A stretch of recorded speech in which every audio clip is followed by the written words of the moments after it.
Olá, pessoas! Bem-vindos de volta aqui ao nosso canal do Instagram.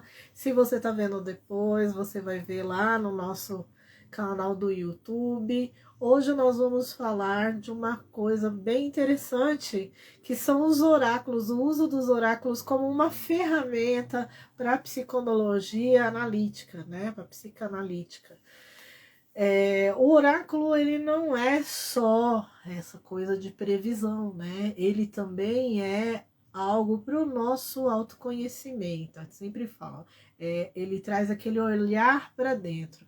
Vários outros estudiosos e professores de tarô, principalmente, não tem problema nenhum em citar, né? Um deles é o Ney Naif.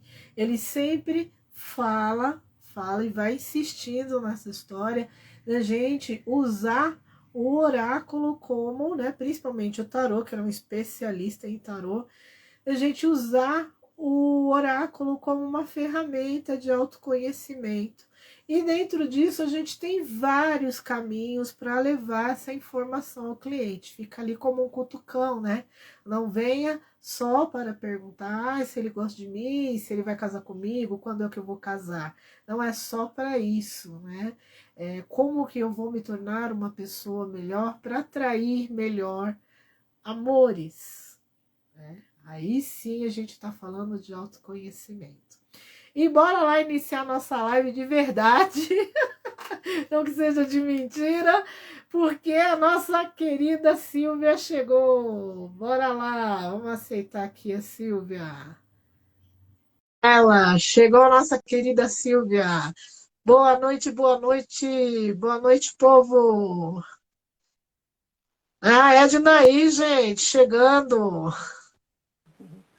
Oi, Rê, boa noite, tudo bem, querida? Tudo bem, minha Flor? Já tá em casa? Já estou em casa. Não ia Ah, perder então... essa, né? Fui só visitar a família e passei um domingo maravilhoso, né? Experienciei no baralho cigano a casa, né? Que nos fortalece, a família, e depois a gente recarrega as energias para enfrentar as adversidades da vida, né? Faz parte, né? Faz parte. Foi Né? tudo lindo, E tudo olhando para o maravilhoso. arcano da roda, a gente tem que fazer a roda girar, né? Exatamente. Rê, hoje eu vou falar um pouco sobre tarô, um pouco a respeito dos oráculos, quais são as referências bibliográficas que eu trouxe para, para essa nossa live. As referências bibliográficas para a nossa live, eu não posso colocar para vocês porque são apostilas e material das minhas facilitadoras, né? Então, eu não vou falar de referência, eu vou falar de levantamento bibliográfico, que são as minhas experiências que as minhas facilitadoras me formaram. Primeiramente, a psicóloga junguiana e professora Cíntia Balota, que me formou como taroterapeuta no tarot terapêutico. É necessário que também se entenda que também existe tarô como ferramenta de psicanálise dentro da linha freudiana, só que os freudianos são bastante resistentes a essa questão de entenderem o tarô o oráculo como uma ferramenta da psicologia, tá? Quem E explorou também mais, inclusive tem livros, né? Apesar que não foi escrito por ele, quem explorou mais essa questão dos arquétipos foi Jung, né? sim, exatamente. Freud, é bom a gente já colocar logo de vez que se ele estivesse vivo e a gente viesse com essa conversinha, ele baneria a gente do consultório dele a vassourada. Sai daqui. Essa foi Ele a era mais grande jornada cientista. aí do Jung e dessa briga entre eles, tá? Esse divórcio O entre eles. divórcio, o divórcio entre eles aconteceu quando o Jung já começou a ver que o homem não era somente corpo, né? Exatamente, que E a gente vai tinha entrar algo mais. nisso já Ainda tô já. dando spoiler.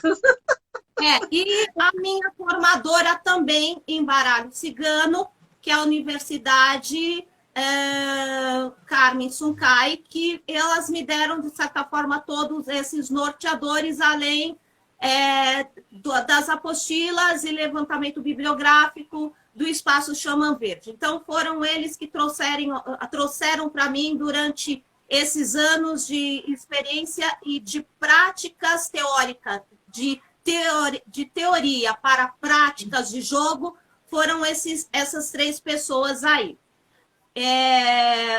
O que eu vou falar aqui é de responsabilidade minha e exclusivamente minha. Então, eu não vou revozear voz de ninguém. A minha fala é a minha fala, eu assumo por aquilo que eu falo, tá? Então, bora começar? Bom, bora lá, mas eu também sigo a mesma linha. Também sigo a mesma linha.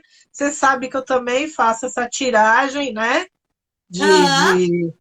Né? Eu faço a tiragem do caminho do herói, né? Onde o herói somos nós, e eu faço também uma tiragem mais psicanalítica, né?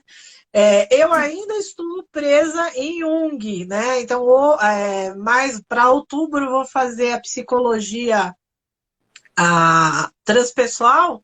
E aí, sim, a gente vê na transpessoal, a gente vê o homem como um ser humano como um todo, né? Ele também tem alma, ele também tem espírito, e ele também tem essas sensibilidades, não é só, né? Então, às vezes, quando a pessoa vai falar de Freud, eu não deixo falar mal dele, era outros tempos, né? Era uma pessoa que viveu numa era vitoriana, onde era tudo muito regrado, muito fechado, né? E ele era cientista, né? Então ele teve lá o seu mérito como cientista. A partir dali a gente vai desenvolvendo outras ideias. Então a dificuldade dele era aceitar essa abertura de ideias que Jung trazia para a gente. Depois de Jung, para mim, ele foi a porta de abertura. Então, a gente tem várias outras linhas dentro da psicologia em que já considera muita coisa. A transpessoal, por exemplo, é uma delas. Eu acho legal, Rê, a gente falar um pouco, antes de falar de psicologia transpessoal, nortear todo mundo do que o que é Freud e o que é Jung. E onde é que a gente se localiza como taroterapeutas, tá? E como cartomantes de formações, cartomantes oraculares dentro de uma determinada linha da psicologia, tá? Quem foi Freud e quem foi Jung? Não existia na época de Freud nem de Jung a psicologia. Freud, ele era psiquiatra e Jung era neurologista. Só que Freud foi o pai da psicanálise e foi aquele que descobriu o inconsciente. Isso a gente não pode negar. A grande colaboração dele. Jung se apaixonou por Freud. Ele trocou por volta de 359 cartas durante 7 anos. Jung entende, a grosso modo, tá? Que todos os nossos recalques, frustrações, traumas, transtornos bipolares, qualquer tipo de desvio da nossa mentalidade está dentro da libido, dentro da sexualidade. Então, ele coloca a sexualidade no centro do mundo, tá? Dentro da psicanálise. E que o nosso inconsciente, ele é como se fosse um porão dessas repressões sexuais. Durante essa relação e esse diálogo entre Jung e Freud, Jung já começa a conversar com Freud para que Freud consiga, ele sugere que o inconsciente, ele não é apenas o centro da repressão da sexualidade, dos nossos traumas, dos nossos recalques, da nossa histeria, das nossas neuroses. O inconsciente, ele pode ser simbólico, criativo. E aí surgiu o quê? A grande cisão entre os dois. Tá? E aí Freud sofreu uma grande... Foi traumatizante para ele, tá? Porque o que é que ele esperava? Que se acontecesse alguma coisa com ele, Jung iria seguir a psicanálise com novas propostas, novas teorias, novos métodos, e trabalhando na contribuição do inconsciente dentro da linha dele. E, de repente, Jung vem com uma outra ideia de inconsciente. E aí ele porque o discípulo superou o mestre, né? Exatamente, mas um dos grandes temores de Freud é que, de repente, Freud com esse Jung com esse misticismo, surge o meu nome ou coloque a minha teoria derrocada. Quantas teorias caíram por conta de nós histéricas? Porque o histérico, ele faz legal, legal, legal, legal, fala o que eles gostariam de que a gente falasse, mas depois a gente faz aquilo que a gente bem entende e aquilo que a gente bem quer. Então, deixa de ser teoria e se torna um método Titanic fracassado.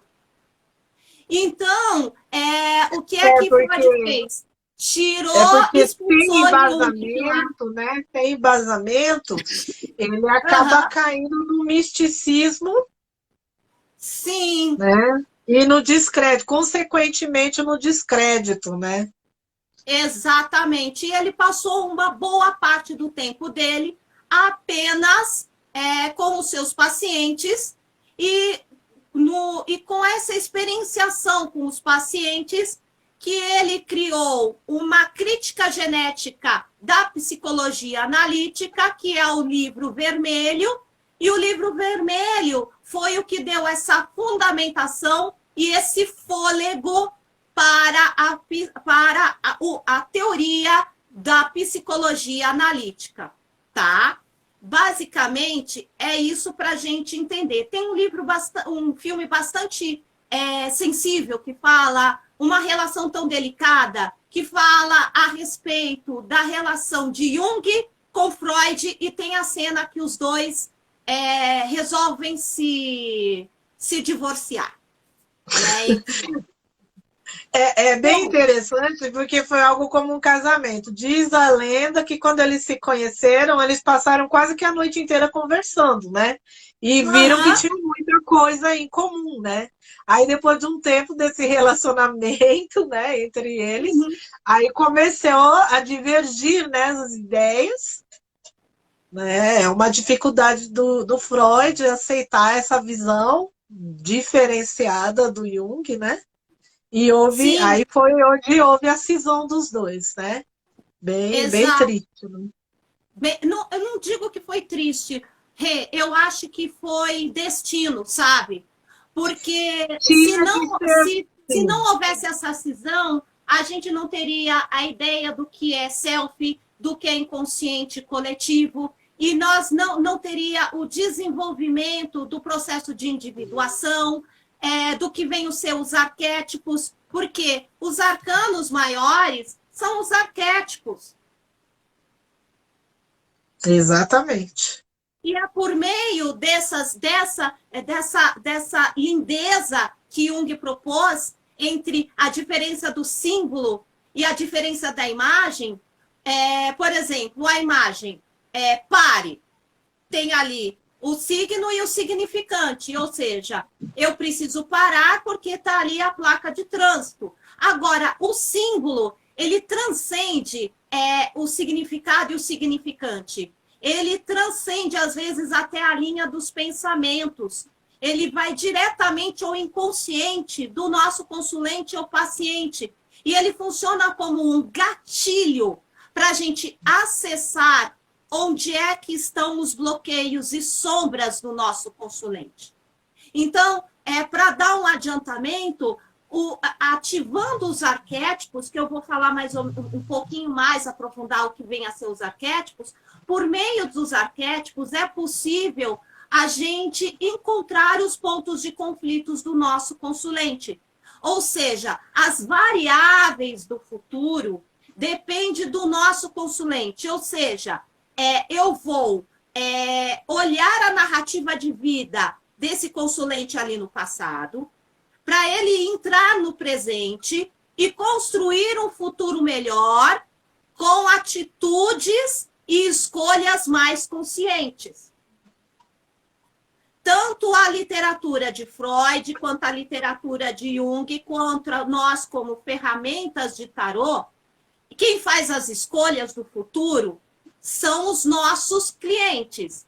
Quem se cura são os nossos clientes. Se eles fazem más escolhas, como dizem os psicanalistas, é melhor você ser, então, um infeliz consciente. Não tem desculpa para você.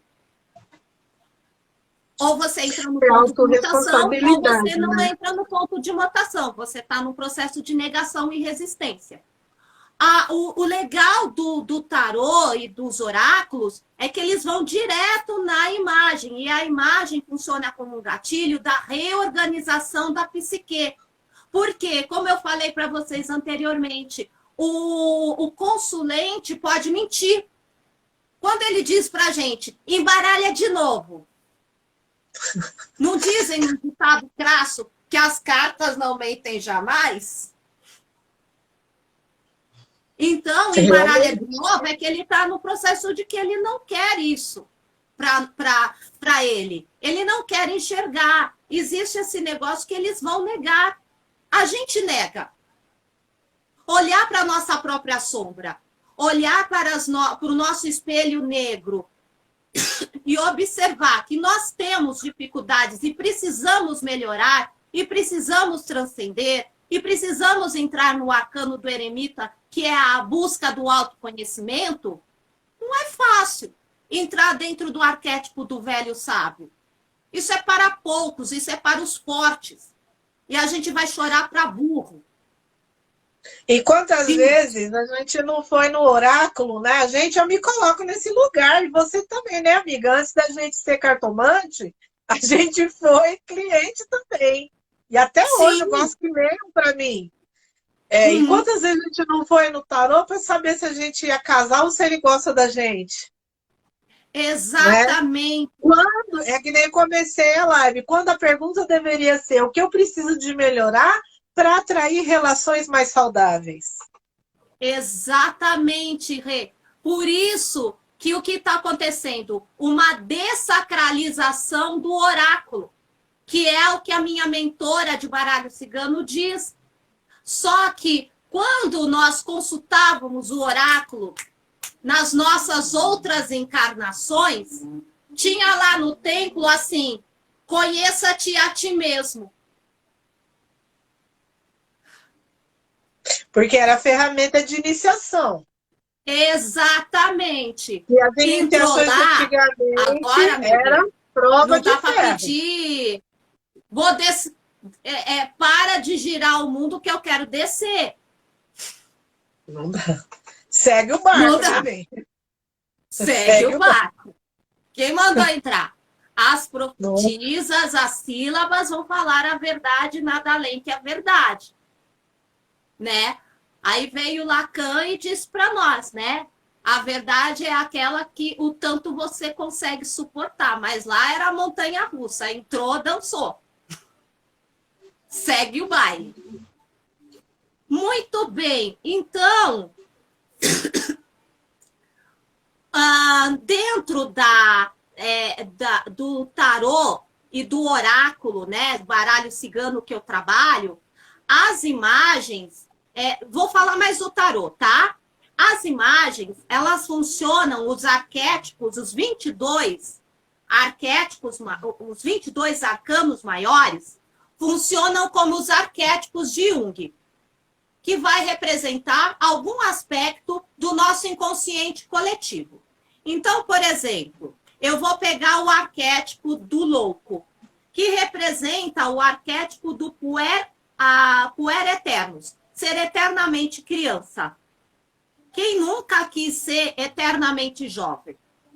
Quem nunca quis ser, no lado positivo do louco, sair dos padrões da sociedade, de um comportamento que você precisa corresponder às expectativas? Quando o louco cai aqui no abismo, ele sabe que o abismo é vencer o próprio ego. Mas quem nunca ficou no arquétipo negativo do louco? A irresponsabilidade, a impulsividade, a infantilidade. Quando a gente entra no arquétipo, vamos ver aqui, ó. Vamos ver aqui, ó. Um meio pesadinho. O enforcado. O enforcado é o arquétipo do sacrifício, do vitimismo. Quem nunca se sentiu, ó céus, ó terra, meu Deus do céu, fizeram mal para mim. Olha quanta maldade. Como eu sofro, Renilde. Como eu sou coitadinha. Como eu sofro, Silvia. Será que você não está no movimento de crenças limitantes? Que se você não olhar sobre um outro ângulo, você não vai sair do lugar, vai dar uma volta de 360 graus e vai cair na mesmice? Só lhe custa, a única saída para você é o novo. Sair de crenças limitantes e se permitir experienciar coisas novas. Focar não no problema, mas na solução do problema, como o arquétipo da chave. Não existe na bruxaria vítimas. Em algum momento eu me coloquei nessa posição, consciente ou inconsciente, e eu vou ter que sair dessa situação. É causal. Os arcanos menores, que representam os 4 elementos, o fogo, a terra, a água e o ar, os naipes de copas, os naipes de ouros, os naipes de paus, os naipes de espadas, representam fatores externos do nosso consulente. Então, o naipe de copas fala mais sobre o quê? Fala sobre as relações afetivas e interpessoais do meu consulente. O naipe de paus fala das questões dos projetos, das realizações. Os naipes, por exemplo, de espadas, fala dos conflitos e dos nós psíquicos do nosso consulente. Se você pega um consulente que está com valete de espadas,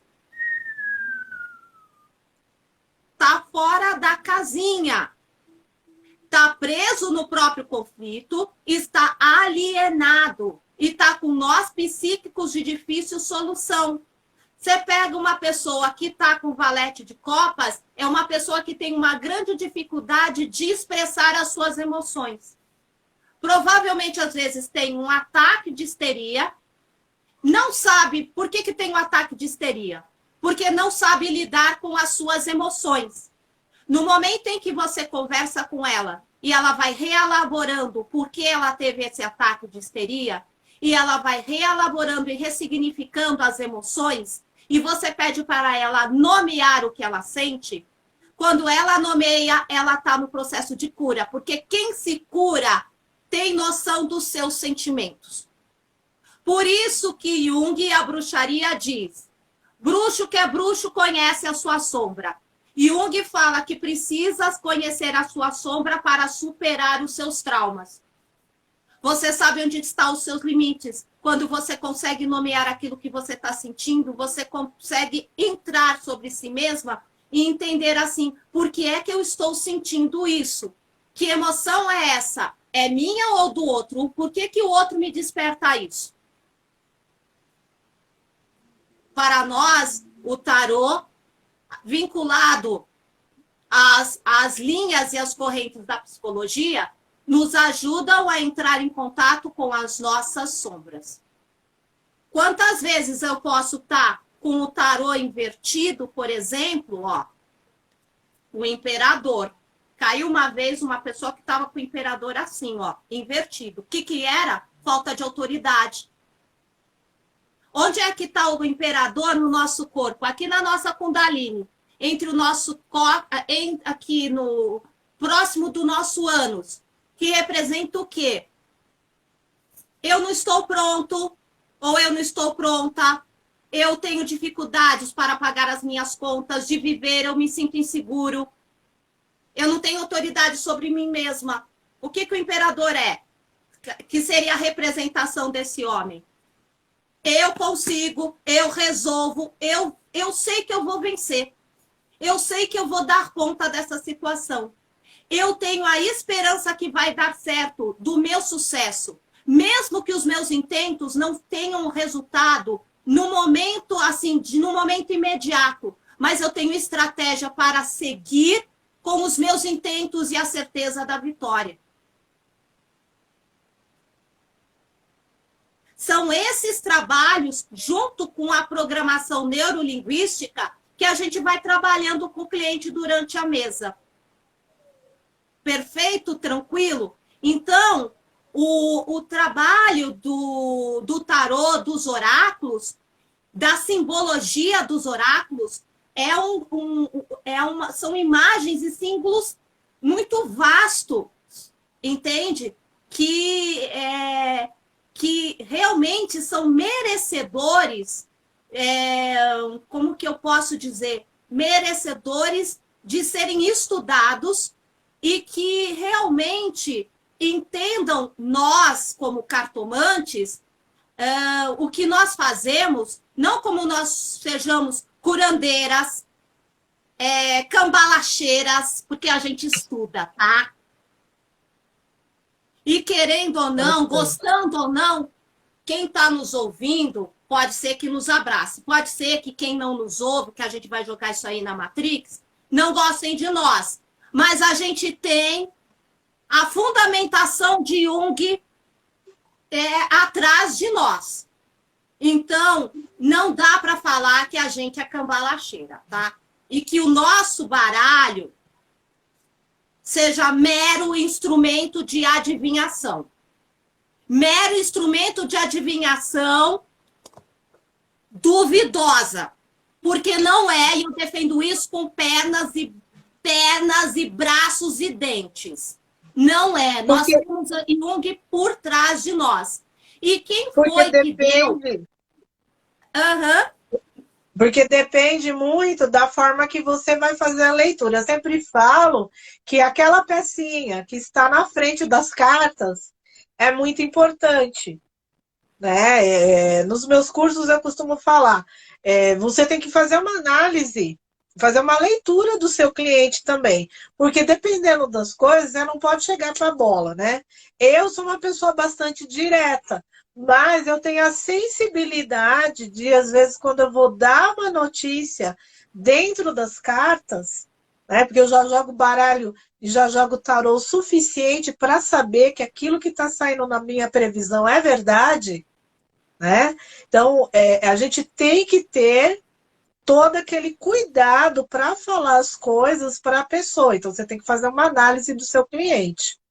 Né, Silvia? Tem que saber fazer uma análise do cliente. Porque, que nem eu falo assim, dependendo da pessoa, você fala assim, olha, tem um risco de uma doença séria. A pessoa já vai correndo, ai meu Deus do céu, eu vou morrer, eu tenho que comprar um caixão, tenho que comprar um jazigo, algo do gênero. Você tem que tomar maior cuidado. Então, você tem que falar, é que nem um professor meu falava, fala, mas doura a pílula. Então, você tem que falar a verdade, a gente não vai mentir no jogo. Né? Então, a mesma coisa essa ferramenta como uma ferramenta psicanalítica. Então, é uma questão de visão, e essa visão ela é estudada. Né? Existem várias pessoas, assim como eu e a Silvia também, né? A Silvia falou aí, citou pessoas que dão cursos como uma ferramenta psicanalítica. E é baseado nesses estudos de Jung. Então, assim, a gente não está falando besteira. Né? E Tá, não é fácil, porque o curso da Balota, acho que é quase um ano, né? Um ano e pouco, não é? O curso dela? sim, praticamente um ano. E a gente fica o dia inteiro lá. É bom a gente entender que não é ferramenta psicanalítica. A psicanalítica é Freud. Freud vai repudiar isso. É, é ferramenta de psicologia analítica, tá? Porque a gente está estudando os símbolos, que e é bom a gente colocar e enfocar aqui que Jung começou a estudar Eu tô I falando errado. Ching e Tarot como objeto de especulação. O nosso trabalho só tomou corpo e ficou legitimado na década de 80 com um livro de Sally Nichols, que eu recomendo para todos, Jung e o Tarot. Que é a Aí ela discípula tomou um dele, né? corpo bastante. Ela deu uma grande contribuição para nós, né, como indicação de leitura, como também trazendo a luz científica os trabalhos de interpretação dos símbolos por meio do oráculo do tarô. Então, realmente, ela trouxe essa legitimação para o nosso trabalho e essa grande contribuição. Eu vou falar um pouquinho a respeito da origem do tarô. Não se sabe ao certo de onde surgiu o tarô, tá? Existe uma grande especulação da história por trás da história, que a origem do tarô veio do Egito, tá? Quem escreveu o tarô foi um deus chamado Tote, que escreveu o livro dos mortos. E num dos capítulos do livro dos mortos, tem um vasto capítulo chamado Tarô, tá? Que fala sobre a jornada dos 22 caminhos, representado pelos 22 arcanos, correto? E também isso refletiu um pouco na Cabala. Por que refletiu um pouco na Cabala?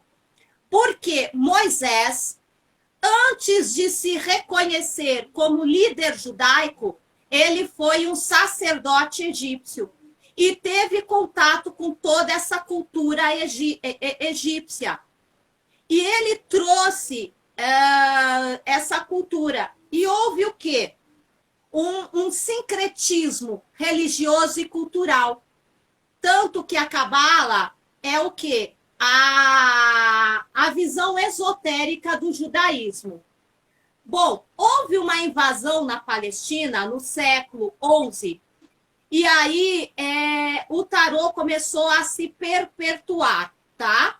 E começaram a surgir os mais variados tipos de sociedades templárias, como a Rosa Cruz e etc. E aí o tarô começou a ir se perpetuando pelo mundo. Mas a origem dele não é muito específica, é ali, tá? Mas da versão por trás, a história por trás da história, a mais condizente é aquela que o tarô veio do Egito. Eu já tinha comentado com vocês que a gente tem os 22 arcanos, que falam sobre a nossa jornada de alma, e os 56 arcanos menores falam de aspectos aspectos externos da vida do nosso consulente. Dá um total aí de 78 cartas. Aí até Ney Knife questiona, né, no livro dele de curso de tarô. Dá para fazer uma leitura apenas com os arcanos maiores? Sim. Tá? E boa Mas até. você Muito fazer boa. uma leitura dos arcanos maiores com os arcanos menores vai dar mais precisão para a vida do nosso consulente. E o número dos acertos são maiores, tá? Aí vai depender da opção do oraculista. Mas é aquela coisa. Músico que é músico, toca e lê partitura. Tarólogo que é tarólogo, lê arcanos maiores e arcanos menores. Fato. quem sabe faz ao vivo e a cores. A pessoa pode ficar assim, meu Deus, vai ser fácil fazer essas leituras? Olha, vai com calma, porque quando eu estudei com a Cris Morgan, ela me falou uma coisa que tirou bastante, aliviou o arcano da temperança em mim, que representa a ansiedade. Ela disse para nós, estudar tarô é algo que você vai estudar nessa encarnação e nas próximas. E olha lá que a gente já não vem estudando, porque é algo secular, né? Exato. E eu não preciso ser perfeita e ninguém sabe tudo. Aí a professora me colocou devidamente no meu devido lugar, né? Na humildade do Espírito Santo e do Divino. Vamos com calma que a gente chega lá. E que mais? Qual a diferença entre taroterapia, né? A taroterapia, como a gente já tinha dito, ela vai trabalhar as questões de... É como se fosse uma psicoterapia, tá, Rê? Eu vou analisar as cartas, vamos conversar com o consulente, vamos fazer a intervenção e vamos fazer o aconselhamento, tá? Basicamente é isso. E as cartas e os arcanos, eles funcionam como o quê? Como um gatilho para acessar o inconsciente do nosso consulente. E a partir do momento em que você acessa esses gatilhos e as perguntas que eles vão fazendo, eles vão reorganizando a psique. Você já pegou, Rê, como eu já peguei, e muitos aí que podem ser tarólogos, às vezes o nosso consulente nem sabe ao certo como perguntar. Quando você pergunta com ele o que é que ele quer saber, já é um momento que ele está reorganizando. E isso é muito bonito, porque a gente vai trazer para eles, porque o que está em vogue dentro do tarô e dentro dos oráculos agora, não é o tarô divinatório.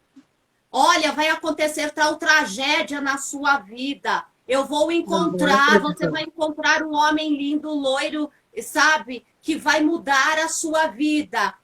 Não, você vai trazer para o consulente variáveis de um futuro.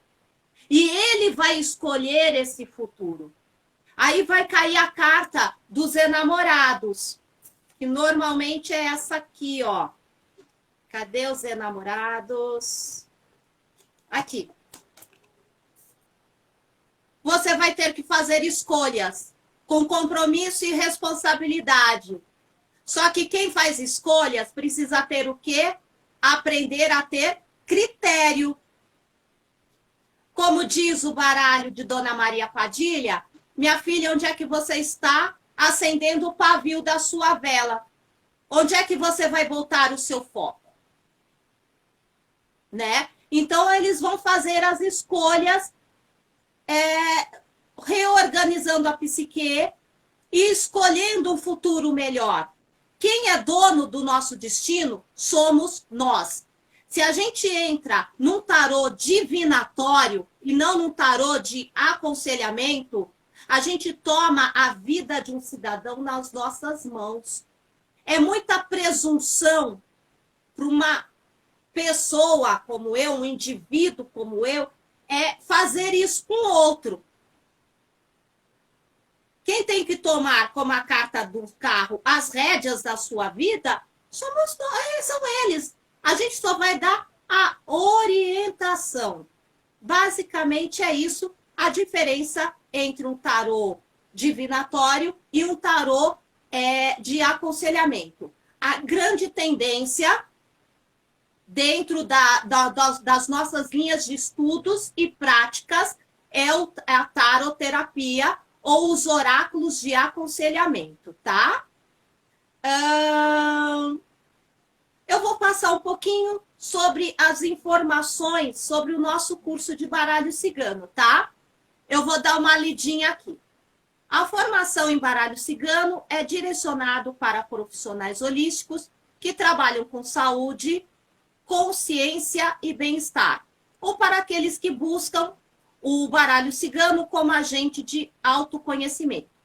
Assim, essa formação é uma ótima oportunidade de evolução espiritual, assim como uma excelente chance de se tornar um profissional independente na área de terapias alternativas oraculares. Quais são os objetivos, tá? Instruir o futuro terapeuta a manter uma postura de acolhimento com seus consulentes, além de desenvolver um vocabulário terapêutico durante o processo de consulta. Lembra como você falou, Rê? Vamos dourar a pílula? Como diz Lacan, cada um aceita a verdade de acordo com como ela consegue. Se você pega um consulente que cai cobra, por exemplo, no baralho cigano, cai raposa. Gente, dependendo do contexto do jogo, tá? Essas combinações podem significar uma traição. Você não sabe como é que essa pessoa vai reagir. Fora isso, se você fala um negócio desses, dependendo da consulente, ela pode falar com o marido. E aí, o que é que acontece? Igual a Madame Lenormand, né? Que foi presa não sei quantas vezes por causa de Napoleão. Que previu que ele não era bom de cama, previu a separação e previu que ele ia perder a guerra. Ai, ai, ai, ai, ai. É muita realidade para uma sexta-feira à noite. E ele, como podia mais, né? Ele era o imperador, mandava prender a mulher. Botou na Bastilha. E por conta de pressões internacionais, principalmente dos consulentes da Inglaterra, ela conseguiu sair de lá. Mas ela também, ó, meu bem, ela sabia do mundo de caras lá, ela já tinha guardado aí uns 50 mil reais na época, entendeu? Para já sair de lá. Pois é. Ela tinha bala na agulha. Mesmo porque... Eu adoro essa mulher. Eu adoro. Nossa ida lá. Mesmo porque, voltando ao nosso tempo aqui, eu acho que... Eu penso da seguinte forma. A gente vai estar interferindo num karma que não é nosso. A gente está aqui para orientar. Agora, se a pessoa vai fazer ou não fazer, né? Então, cabe a nós também pedir orientação aos nossos mestres lá em cima. Né? Porque dando curso, a gente aprende muito também dando curso. Eu já vi as duas histórias, né? Onde a pessoa falou, e aí a pessoa chega lá, você tá me traindo, não sei o que, acabou o casamento, viveu uma vida desgraçada pro resto da vida. E era um homem que gostava verdadeiramente dela. Né? Vai saber lá por tais razões, não estamos aqui para julgar. Como a pessoa, a cartomante que não falou, e ela sabia, ela não falou, e aí quando aconteceu, né?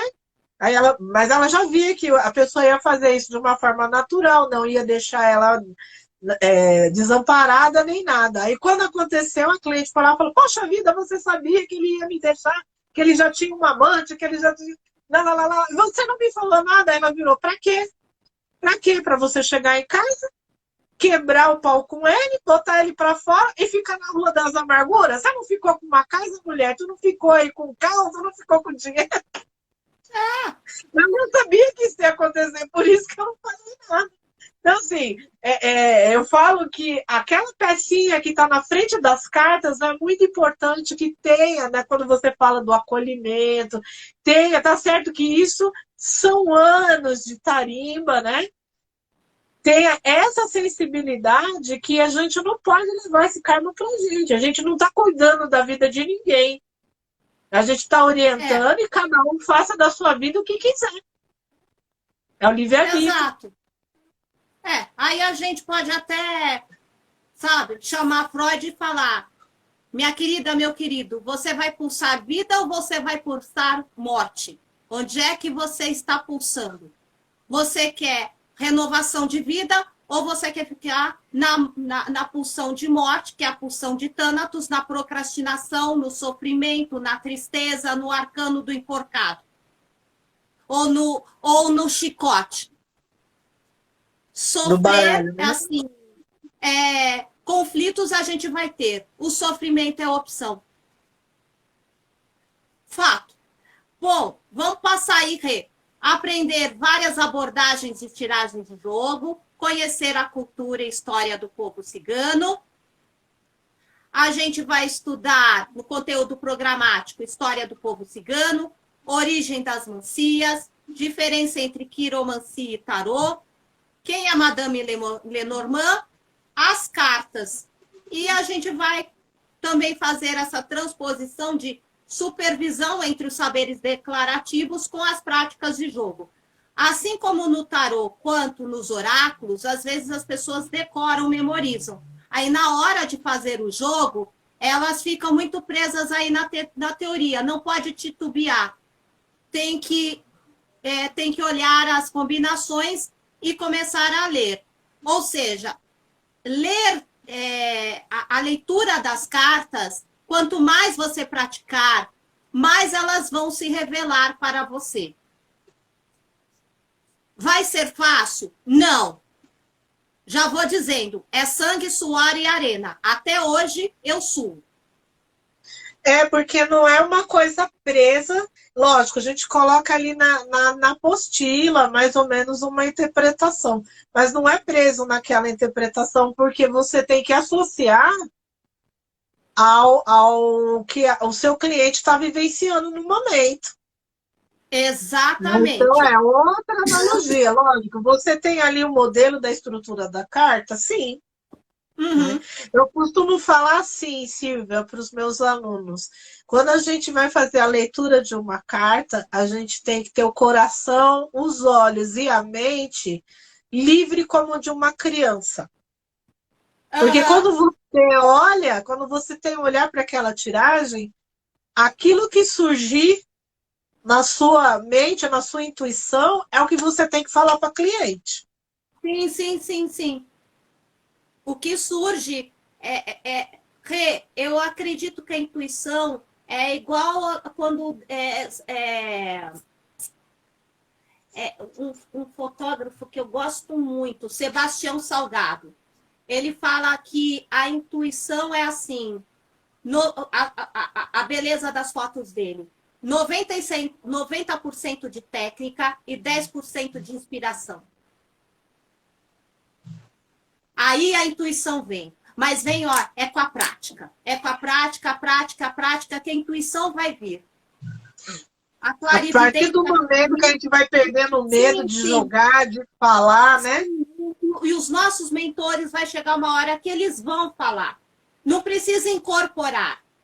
Porque os ciganos, os nossos mentores vão falar aqui. E a gente vai falar a boa palavra e o bom caminho, desde que a gente se proponha, né, a fazer. Com relação ao curso de tarô, a gente vai falar a respeito da origem do tarô, a estrutura do tarô, os 22 arcanos, os arcanos menores, os tipos de tarô, tá? E práticas de jogo, principalmente as práticas de jogo sob a nossa supervisão. Para finalizar, o que eu tinha me proposto a falar para vocês, já que a gente entende o tarô, o baralho cigano e os mais variados tipos de oráculos como ferramentas de psicologia analítica, eu vou finalizar o nosso trabalho com uma mensagem canalizada, tá? Que fala exatamente do processo de individuação, que o tarô e o baralho cigano e os demais oráculos nos auxiliam nisso. O processo de individuação significa você se trabalhar durante toda a sua vida. Quem fez, acredito, essa canalização foi uma psicóloga que eu não sei se ela fez, eu acredito que foi ela que fez essa canalização. Ela se chama Maya Urians. ela é psicóloga, ela é cartomante também, e uma médium de grande valor. Eu sinto a Maia e que o divino a proteja grandemente. Vamos lá. O que ela mandou aqui para nós, o astral mandou para nós. A única missão que temos ao estar neste planeta é de realizar a autocura. Este é o propósito que tanto se procura, e não qualquer outra coisa. É a própria vida se encarrega de trazer as experiências e os relacionamentos necessários para que tal cura seja estabelecida.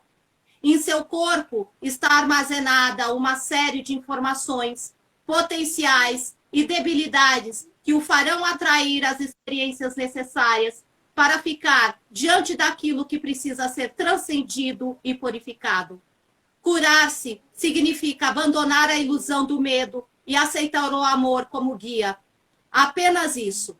É tão simples que o ego não aceita e cria uma série de subterfúgios mentais para distanciá-lo da sua verdadeira missão. O problema que gera uma enorme distração é alguém não olhar para esse objetivo e acreditar que está aqui para salvar o mundo e curar os outros. Todos acham que possuem uma missão com outra pessoa ou com o coletivo. E daí por diante acham que entram na vida do outro para salvá-lo, perdendo assim um enorme tempo tentando mudar e curar aquilo que é seu próprio objeto de cura. A Terra somos nós, aqui e agora, como humanos. Este corpo é o corpo da Terra. Não estamos nela, somos ela. Esta é a maior experiência de suas vidas, viver o humano.